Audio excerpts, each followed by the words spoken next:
사람이 나이를 먹어간다는 건 단지 얼굴에 주름이 늘어나는 일만은 아닌 것 같습니다. 어느 순간부터는 같은 하루를 살아도 시간이 전처럼 흐르지 않는다는 걸 저는 조금 늦게야 깨달았습니다. 젊을 때는 하루가 눈 깜짝할 사이에 지나갔습니다. 회사 일에, 집안 살림에, 아이 키우느라 정신없이 뛰다 보면 저녁이 되었고 겨우 밥 한 끼 먹고 나면 또 다음 날이었습니다. 그때의 저는 늘 바쁘다는 말을 입에 달고 살았지요. 그런데 혼자 사는 나이가 되고 보니 이상하게도 하루가 길어졌습니다. 아침에 눈을 떴을 때부터 저녁에 불을 끄고 누울 때까지, 그때까지는 보이지 않던 생각들이 틈틈이 고개를 들었습니다. 과거의 선택들, 미처 챙기지 못했던 마음, 그리고 무엇보다 내가 엄마로서 제대로 살았나 하는 질문 말입니다. 저는 특별한 재주도 없고 남들보다 똑똑하지도 않았던 평범한 사람입니다. 그래도 한 가지는 늘 자신 있었습니다. 가족만큼은 끝까지 지켜내겠다는 마음이었습니다. 그리고 그 마음의 한가운데에는 언제나 제 딸이 서 있었습니다. 딸은 태어날 때부터 작고 조용한 아이였습니다. 목소리를 높이는 법이 없었고 누군가에게 폐를 끼치는 걸 유난히 싫어했습니다. 초등학교에 들어가서도 친구에게 연필 하나 빌리는 것도 미안해하던 아이였습니다. 선생님께 혼날까봐 조심하는 게 아니라 혹시라도 남에게 피해줄까봐 먼저 걱정하는 아이였지요. 그런 딸을 보고 있으면 한편으로는 참 기특하면서도 한편으로는 자꾸 마음이 걸렸습니다. 이 아이가 세상이라는 데서 너무 혼자 버티려고만 살지는 않을까. 힘들다고 말도 못하고 속으로 다 참아버리는 건 아닐까. 저는 딸이 조금 더 제게 기대기를 바랐습니다. 하지만 딸은 늘 미소를 지으며 말했습니다. 엄마, 난 괜찮아. 내일은 내가 할게. 그 말이 대견하다가도 밤에 혼자 누우면 가끔 서운했습니다. 어쩌면 내가 너무 강하게 키운 건 아닐까. 힘들어도 참고 버티라고 너무 많이 가르친 건 아닐까. 그런 딸이 20살이 막 조금 지났을 때였을 겁니다. 엄마, 나 결혼하고 싶어. 딸이 진지한 얼굴로 그렇게 말했을 때 저는 컵을 들고 있다가 잠시 손이 멈추는 걸 느꼈습니다. 아직 자기 인생도 본격적으로 시작하지 못한 나이. 저는 본능적으로 물었습니다. 너 너무 서두르는 거 아니니? 내 앞길도 길고 하고 싶은 것도 많잖아. 딸은 잠시 웃더니 차분하게 사위 이야기를 꺼냈습니다. 어떤 사람인지, 어떻게 만났는지, 그 사람 앞에 서면 마음이 편안해진다는 이야기까지. 그리고 마지막에 이런 말을 덧붙였습니다. 엄마, 저 사람이라면 힘들어도 같이 버틸 수 있을 것 같아. 그 말을 들었을 때 저는 반쯤은 걱정, 반쯤은 호기심이었습니다. 솔직히 말하면 처음 만나기 전까지는 반대할 생각이 더 컸습니다. 하지만 사위를 처음 마주본 순간 제 가슴 어딘가에서 묵직한 돌덩이가 조금 내려앉는 느낌을 받았습니다. 사위는 말이 많지 않았습니다. 괜히 잘 보이려고 떠드는 사람도 아니었고 그렇다고 무뚝뚝하지도 않았습니다.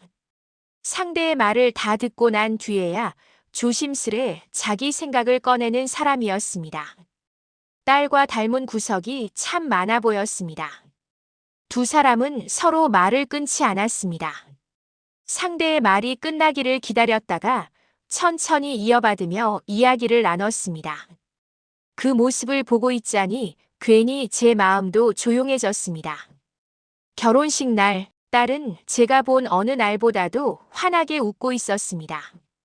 하얀 드레스를 입고 제 앞에 서 있던 딸의 얼굴에는 걱정도 망설임도 두려움도 보이지 않았습니다. 아, 저 아이는 저 사람 옆에서라면 마음 다치지 않고 살 수도 있겠구나. 그날 저는 그렇게 믿었습니다. 두 사람은 작은 전셋방에서 신혼생활을 시작했습니다. 손바닥만 한 거실, 누가 보기엔 초라한 부엌. 하지만 그 안에는 둘의 웃음이 늘 반찬처럼 놓여 있었습니다. 저는 그 집에 반찬을 들고 찾아갈 때마다 현관문을 열고 나온 사위의 얼굴에서 낯선 안도감을 느끼곤 했습니다. 말수가 적어도 눈빛만큼은 늘 진지했습니다. 딸이 힘들지 않은지, 아이가 생기면 잘 키울 수 있을지, 그런 생각들이 그의 눈동자에 고요하게 떠 있는 것 같았습니다. 시간이 지나 딸이 임신을 했습니다. 입덧이 심해 밤 냄새만 맡아도 구역질을 해댈 때 사위는 회사에서 돌아오자마자 제일 먼저 딸의 이마에 손을 얹었습니다. 오늘은 조금 나아졌어. 그 한마디에 딸은 아무 말 없이 고개만 끄덕이곤 했습니다. 그 모습을 보는 제 마음은 말로 할 수 없이 고마웠습니다. 그리고 어느 날 손주가 태어났습니다. 병원 복도에서 들려온 첫 울음소리는 제 인생에서 다시는 잊을 수 없는 소리입니다. 작은 몸으로 세상에 나와 자기 존재를 알리기 위해 울음을 터뜨리던 그 아이. 이렇게 작은 생명을 우리 집안에 보내주셨구나. 그날 저는 복도 바닥에 그대로 주저앉아 손으로 입을 막고 한참을 울었습니다. 손주는 건강하게 자랐습니다. 딸은 서툰 엄마였지만 누구보다 성실한 엄마였습니다. 밤에 아이가 깨면 몇 번이고 허리를 펴지 못한 채 안아 올렸습니다. 사위는 지친 몸을 이끌고 집에 들어와서도 아이 얼굴만 보면 피곤이 조금은 가시는 듯 했습니다. 주말이면 세 식구가 손을 잡고 근처 공원을 걸었습니다. 아이는 아빠 손을 잡고 뛰어가다 넘어지면 엄마 쪽으로 돌아와 눈물을 글썽이며 안겼습니다. 그 평범한 장면들이 저에게는 세상에서 제일 귀한 풍경이었습니다.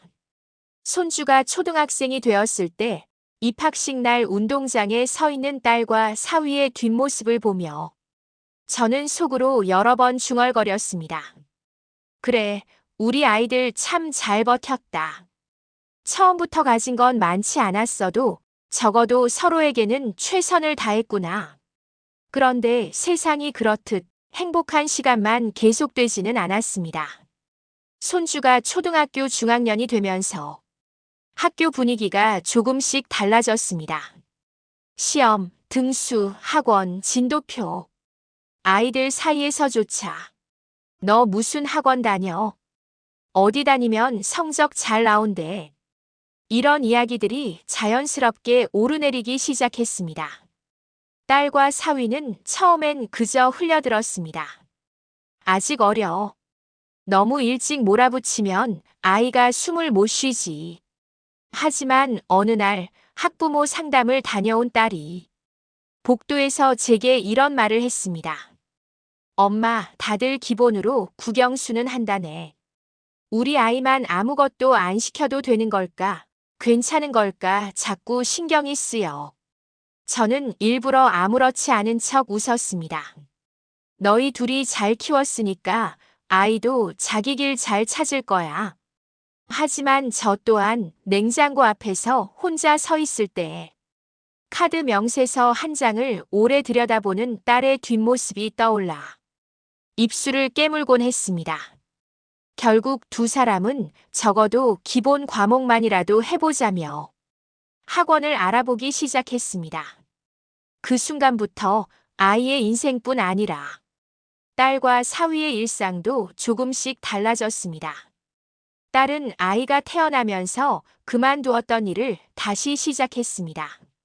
처음에는 마트에서 파트타임 일을 했습니다.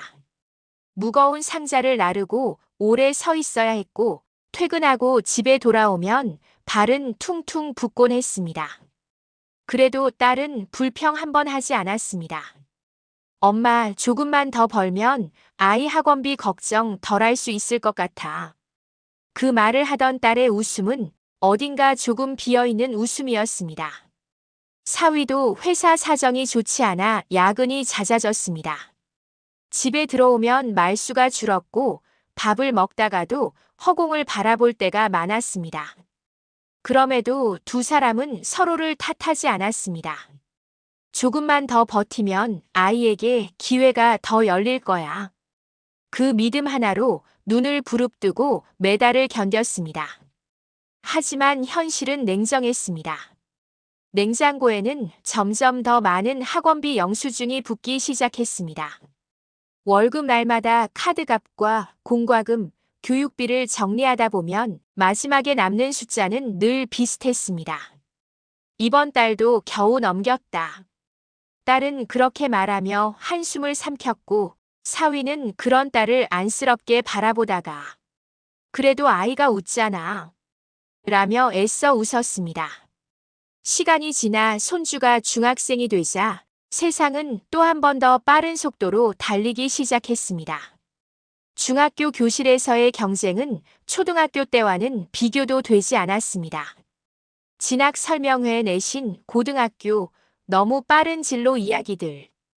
딸과 사위는 학교에서 나눠준 안내문과 설명 자료를 밤마다 식탁 위에 펼쳐놓고 한참을 들여다보았습니다. 우리가 뭘 더 해줘야 하지? 지금도 빠듯한데. 그래도 할 수 있는 건 다 해봐야 하지 않을까? 그렇게 둘의 대화는 늘 새벽을 넘기곤 했습니다.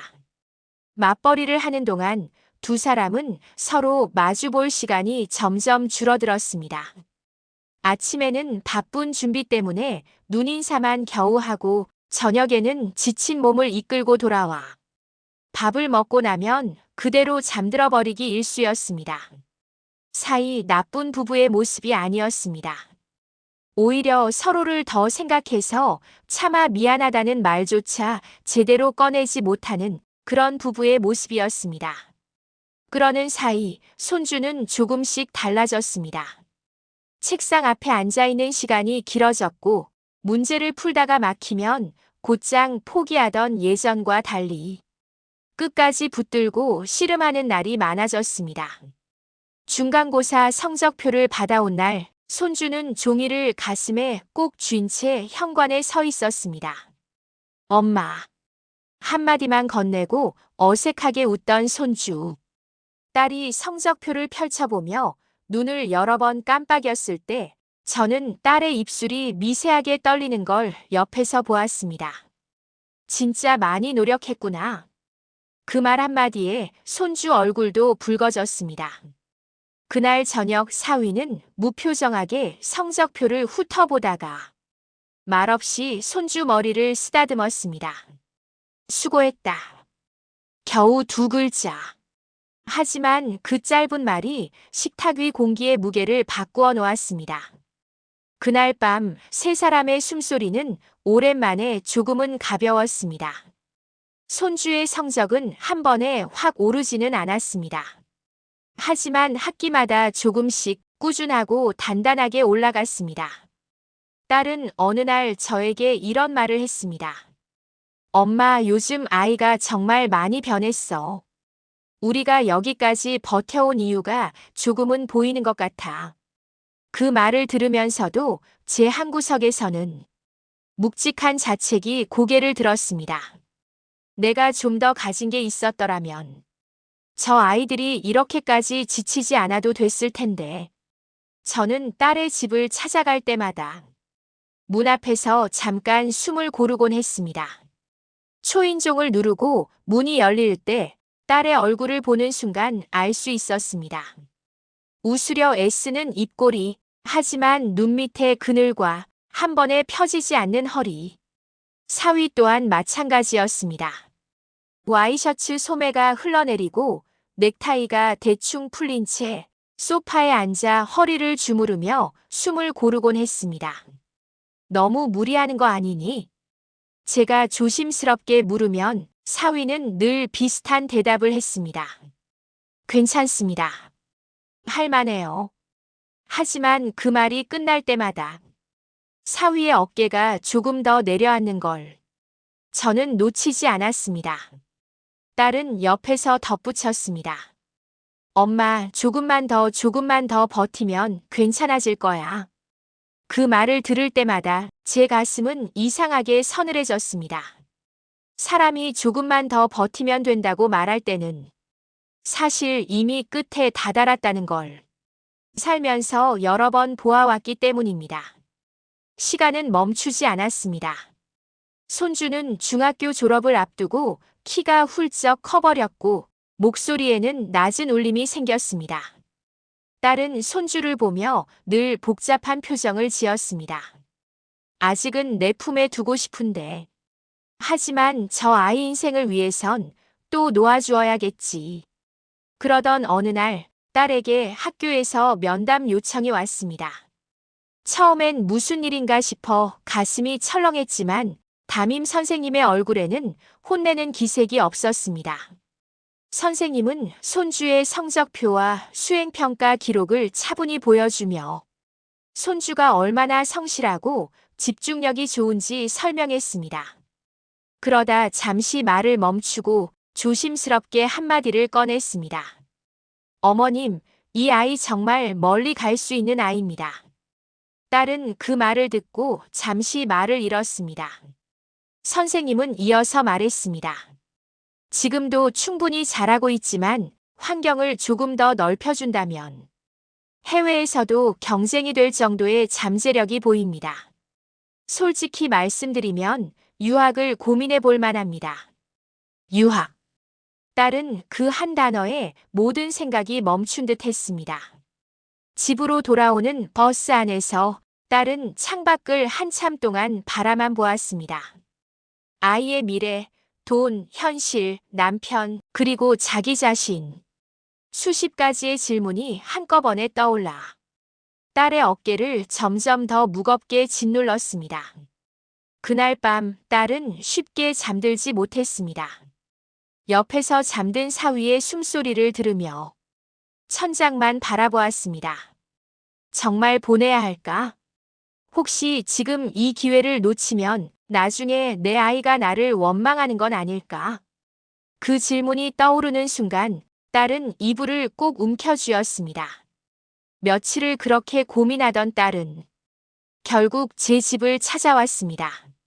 식탁 앞에 앉은 딸의 얼굴은 어디선가 단단한 결심을 하고 온 사람처럼 보이면서도 한편으로는 더 이상 버틸 수 없어 기대고 싶은 사람의 얼굴이기도 했습니다.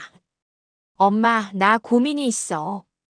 딸은 천천히 학교 면담에서 들은 이야기들을 모두 털어놓았습니다. 그리고 마지막에 처음 꺼내보는 진짜 고민을 내보였습니다.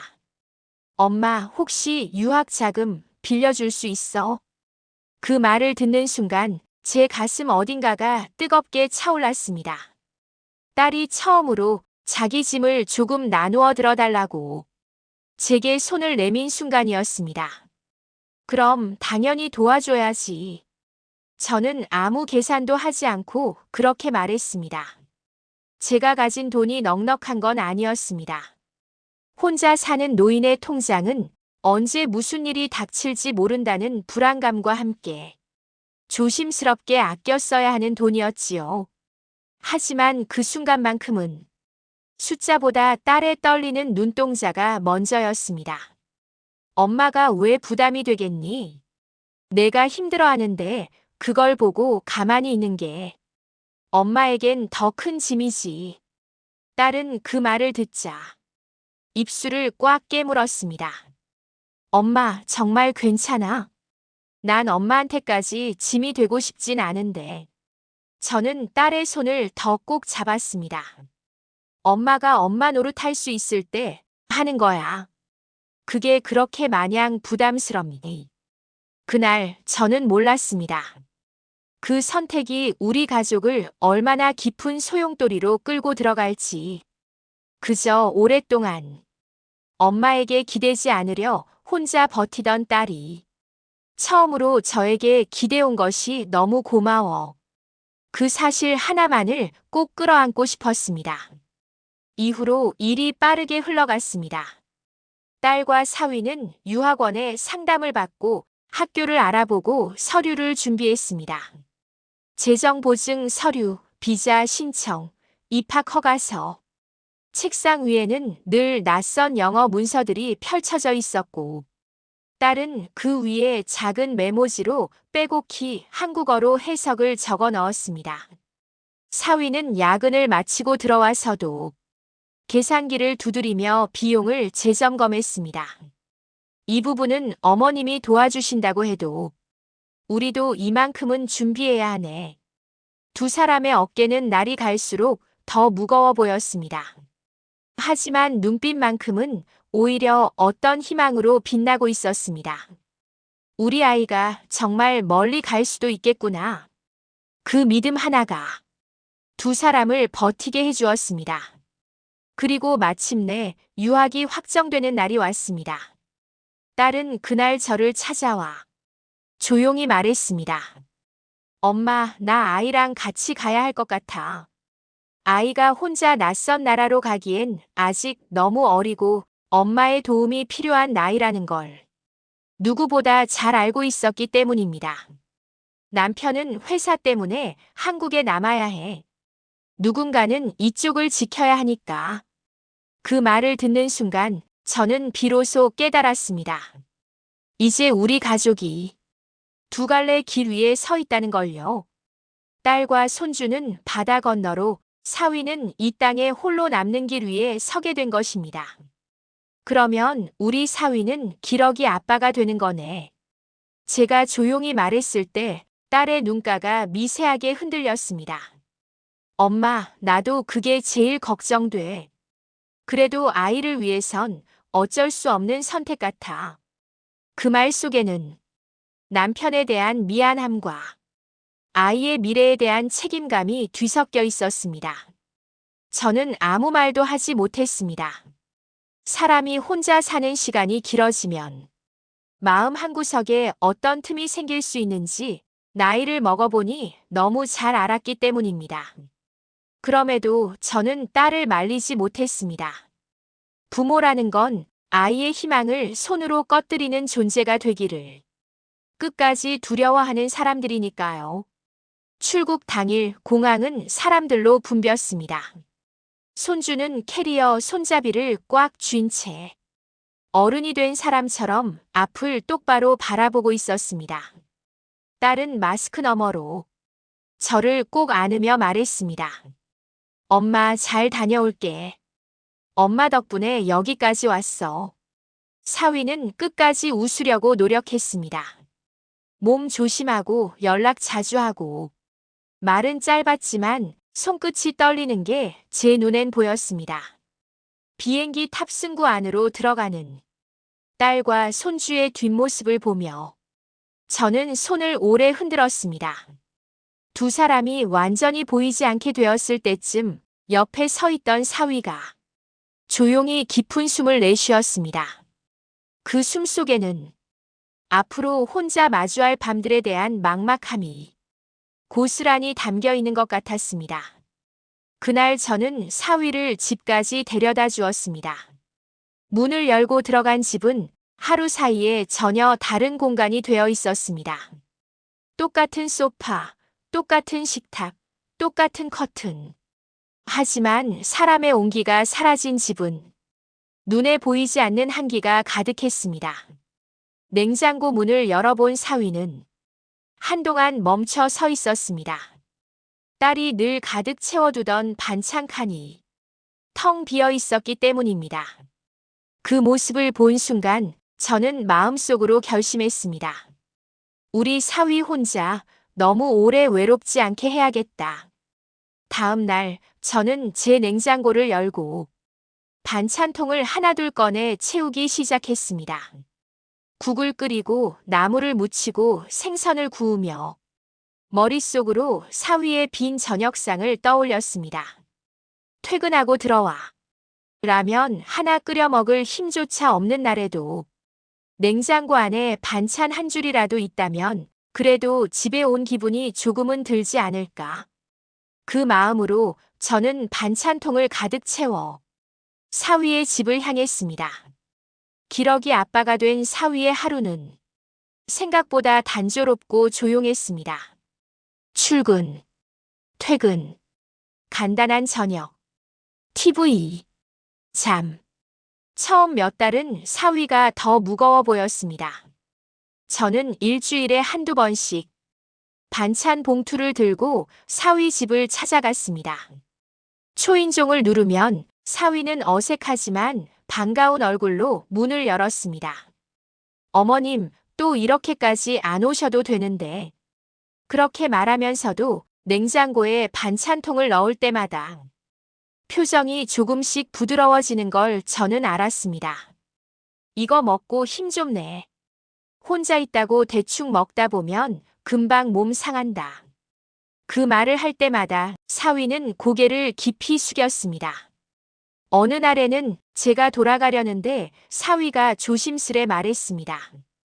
어머님 정말 감사합니다. 그 한마디 속에 외로움과 고마움이 그대로 묻어 있었습니다.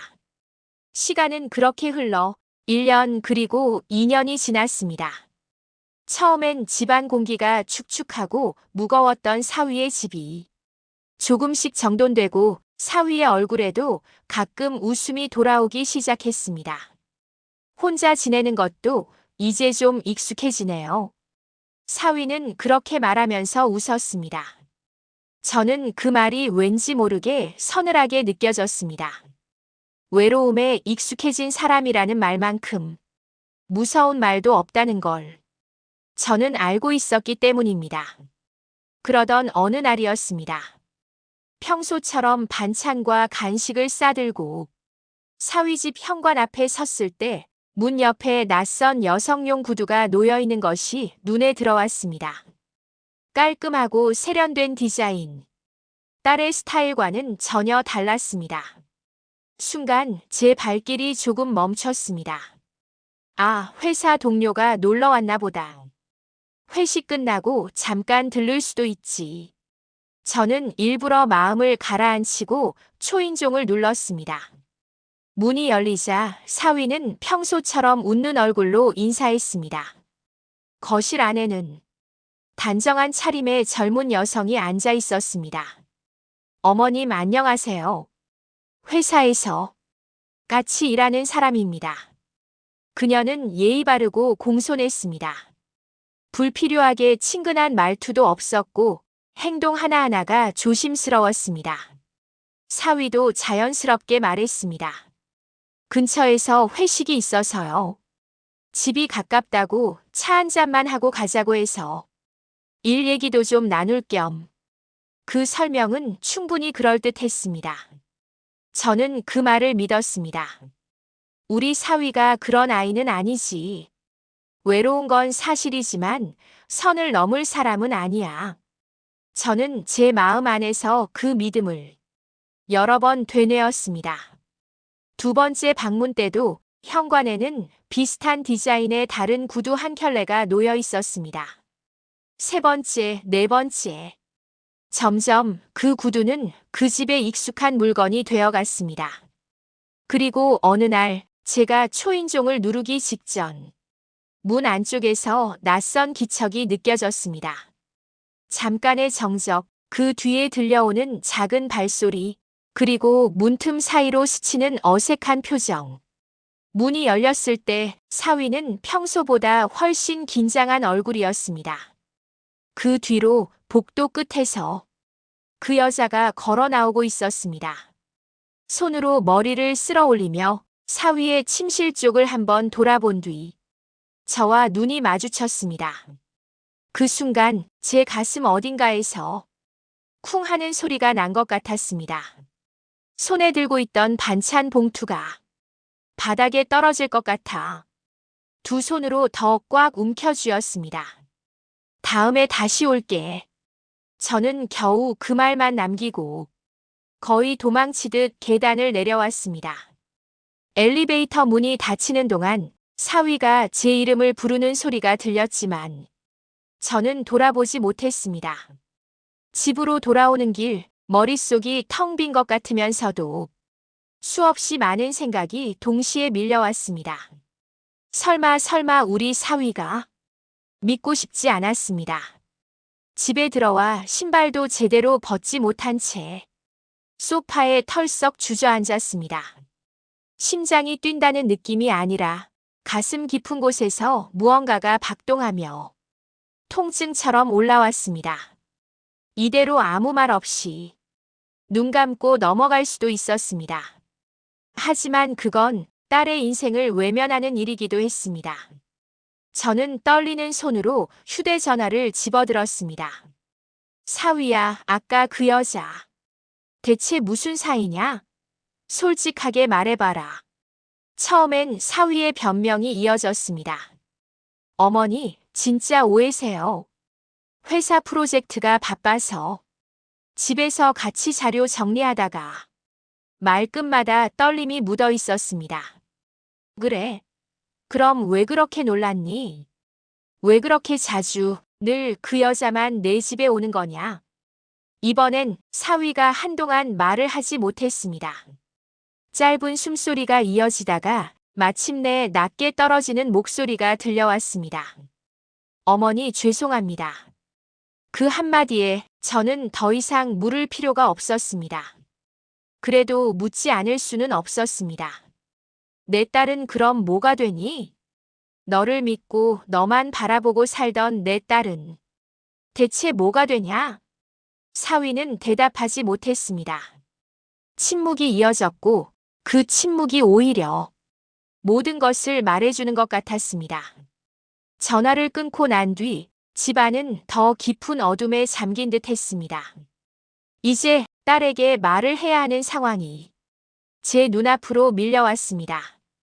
딸에게 전화를 걸기까지 저는 여러 번 통화 버튼 위에서 손을 떼었다 눌렀다를 반복했습니다. 말하지 않으면 그 아이는 계속 속고 살겠지. 말하면 그 순간 딸의 세상은 무너질 텐데. 결국 저는 눌렀습니다. 딸아. 딸의 목소리는 먼 타국에서 들리는 만큼 더 애틋하고 더 맑게 느껴졌습니다. 엄마, 이 시간에 웬 전화야? 저는 한참 동안 말을 잇지 못했습니다. 숨을 크게 들이켰다가 내쉬고 여러 번 마음속으로 문장을 정리하고 나서야 천천히 입을 열었습니다. 엄마가 너한테 꼭 말해야 하는 일이 있다. 딸의 숨소리가 바뀌었습니다. 엄마, 무슨 일 있어? 왜 그래, 목소리가. 저는 더는 미룰 수 없었습니다. 사위가 달라진 점, 집에 드나들던 그 여자를 직접 만나서 들은 말, 사위에게 확인했을 때 그가 했던 대답까지 하나도 빼지 않고 버틸 수 있는 속도로 천천히 딸에게 모두 들려주었습니다. 딸은 한마디도 하지 않았습니다. 전화를 통해 들려오는 것은 흐트러진 숨소리뿐이었습니다. 모든 이야기를 마쳤을 때 딸은 떨리는 목소리로 겨우 물었습니다. 엄마, 그거 진짜야? 엄마가 직접 보고 들은 거야. 숨기고 싶어도 숨길 수 있는 일이 아니다. 잠시의 정적 뒤에 딸의 울음이 터져 나왔습니다. 아니야. 아니야. 그 사람, 그런 사람 아니야. 딸은 몇 번이고 아니라고, 그럴 리 없다고 되뇌다가 결국 결심한 듯 말했습니다. 엄마, 나 내일 바로 갈게. 지금 표 끊어서 당장 한국으로 갈게. 내 눈으로 직접 확인해야겠어. 그 목소리는 무너진 사람의 음성이면서도 끝까지 자기 인생을 스스로 확인하려는 사람의 목소리였습니다. 그래, 딸아. 너 혼자 멀리서 버틸 일이 아니다. 와서 직접 보고 직접 듣고 내가 결정해라. 엄마가 옆에 있을게. 딸이 한국에 도착했을 때 그 얼굴은 몇 날 며칠을 울어지낸 사람의 얼굴이었습니다. 눈은 부어 있었고 입술은 말라 있었습니다. 그럼에도 딸은 계속 걸어야 한다는 듯 다리를 떼었습니다. 우리는 말없이 사위가 있는 집으로 향했습니다. 딸은 현관 앞에 서서 한번 크게 숨을 들이쉬고 초인종을 눌렀습니다. 문이 열리자 사위의 얼굴에 놀람이 스쳤습니다. 딸은 더 이상 눈을 피하지 않았습니다. 당신, 엄마한테 다 들었어. 사위를 똑바로 바라보며 딸이 한 글자씩 겨우 내뱉었습니다. 그 여자랑 무슨 사이야? 내가 직접 듣고 싶어. 사위는 한동안 딸을 보지 못했습니다. 고개를 숙이고 오래 숨만 몰아쉬다가 마침내 아주 낮은 목소리로 말했습니다. 미안해. 그래. 그 사람과 그런 사이가 맞아. 그 말이 떨어지는 순간 딸의 손에 들려있던 가방이 바닥으로 천천히 떨어졌습니다. 그 소리가 제 귀에는 천둥처럼 들렸습니다. 그래서 이제 어쩌겠다는 건데. 딸의 목소리는 더 이상 떨리지 않았습니다. 사위는 고개를 더 깊이 숙였습니다. 이혼해줘. 나 그 사람과 함께 살고 싶다. 딸의 얼굴이 하얗게 질렸습니다. 그 순간만큼은 숨조차 틀리지 않는 것 같았습니다. 이 세상에 딱 하나는 끝까지 내 편일 거라 믿었던 사람이 마지막 순간에 건넨 말이 이혼해줘 라는 말이었으니까요. 그날 집으로 돌아오는 길 딸은 한마디도 하지 못했습니다. 고개를 숙인 채 눈만 뜬 채 마치 껍데기만 남은 사람처럼 걸었습니다. 집에 도착하자 딸은 신발도 제대로 벗지 못한 채 거실 바닥에 주저앉았습니다. 그날 밤 딸의 방에서는 아무 소리도 나지 않았습니다. 울음소리도 말소리도 숨소리마저 거의 들리지 않았습니다. 이틀째 되는 날 딸은 이불 속에서 거의 나오지 않았습니다. 천장을 멍하니 바라보며 눈동자만 움직이고 있었습니다. 딸아, 뭐라도 좀 먹자. 제가 문을 두드리며 말을 걸어도 딸은 한동안 반응이 없었습니다. 시간은 그렇게 기어가는 듯 흘렀습니다. 그러던 어느 날 오후 딸이 천천히 방에서 나왔습니다. 눈이 빨갛게 충혈되어 있었고 얼굴은 잿빛이었습니다. 딸은 소파에 앉아 한참 동안 아무 말도 하지 못하다가 마침내 입을 열었습니다. 엄마. 딸은 손으로 자기 가슴을 움켜쥐듯 잡으며 조용히 말했습니다. 나 사람을 너무 외롭게 만든 것 같아. 그 말은 배신당한 사람이 하는 말이 아니었습니다. 스스로를 탓하는 사람의 말이었습니다. 유학 간다고 일하고 아이 챙기고 맨날 바쁘다는 말만 했잖아. 남편이 집에서 얼마나 많이 혼자였을까. 그 생각만 계속 나. 딸은 눈물을 훔치며 숨이 막히듯 말을 잇지 못했습니다. 엄마, 나 그 사람 붙잡을 자격이 없는 것 같아. 내가 놓아줘야 하는 거 아닐까? 내가 그 사람을 너무 힘들게 만든 것 같아서. 그 말을 듣는 순간 제 가슴이 찢어지는 듯 했습니다. 잘못한 건, 배신한 건, 약속을 깬 건 사위 쪽이었는데도 딸은 끝까지 자기 탓을 하고 있었습니다. 딸아, 그건 내 잘못이 아니야. 제가 아무리 말해도. 딸은 고개를 저었습니다. 엄마, 그래도 나는 남편을 혼자 남겨두고 떠났잖아. 그건 사실이야. 그날 밤 딸은 한참을 울었습니다. 엄마, 미안해. 엄마까지 이렇게 힘들게 해서. 저는 딸의 어깨를 끌어안고 아무 말 없이 같이 울었습니다. 며칠 후 딸은 조용히 말했습니다. 엄마, 나 정리할게. 이혼하자고 한 사람 붙잡고 싶지 않아. 손주를 위해서라도 나 이제 여기서 멈추고 다시 시작해야 할 것 같아. 그 목소리는 떨렸지만 말 속에는 분명한 결심이 담겨 있었습니다. 결국 두 사람은 합의 이혼을 했습니다. 서류 한 장에 도장 찍는 일이지만 그 종이 위에는 둘이 함께한 모든 해가 담겨 있었습니다. 젊은 시절의 웃음, 힘들 때 서로 잡아주던 손, 손주를 안고 세 식구가 웃던 사진들까지. 딸은 손을 떠는 걸 참고 서류 위에 자기 이름을 적었습니다. 사위도 숨을 한번 들이쉬고 자기 이름을 적었습니다. 그 장면을 멀리서 지켜보는 저는 숨이 막히는 것 같았습니다. 예전에 혼인신고를 하며 같은 종이에 나란히 이름을 적던 그때와 너무도 다른 표정이었습니다. 서류를 다 적고 난 뒤 사위는 마지막으로 고개를 숙였습니다. 미안해. 딸은 아무 대답도 하지 않았습니다. 그 말 한마디로는 지워지지 않는 상처가 이미 가슴 깊은 곳에 박혀 있었기 때문입니다. 집으로 돌아온 뒤 딸은 한참을 말없이 서 있다가 조용히 말했습니다. 끝났어, 엄마. 그 말은 해방이 아니었습니다. 무너진 자리에서 겨우 숨을 쉬는 사람이 하는 말에 가까웠습니다. 몇 날 며칠 딸은 방 안에서 조용히만 지냈습니다. 그런데 어느 저녁 딸이 방에서 나와 제 앞에 앉았습니다. 눈 밑에 그늘이 깊게 져 있었지만 마음 한가운데 작은 불빛 하나를 다시 켜보려는 사람의 표정이었습니다. 엄마. 딸은 제 손을 잡았습니다. 나 이제 다시 돌아가야 해. 아이를 혼자 두고 있을 수는 없잖아. 내가 거기서 아이를 지켜야 해.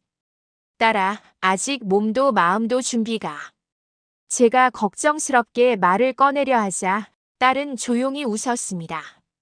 엄마, 나 아이 때문에라도 다시 살아야 할 것 같아. 엄마가 나 키울 때도 분명 힘들었을 텐데.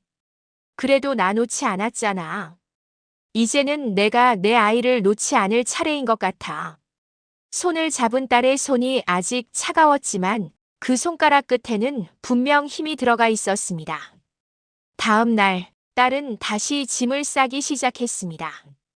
울면서 싸던 짐이 아니라 살기 위해 싸는 짐이었습니다. 그리고 공항에서 딸은 마지막으로 저를 돌아보며 말했습니다. 엄마, 나 정말 괜찮아질 거야. 시간이 걸리겠지만 아이 옆에서 다시 웃을 수 있을 것 같아. 저는 고개를 끄덕였습니다.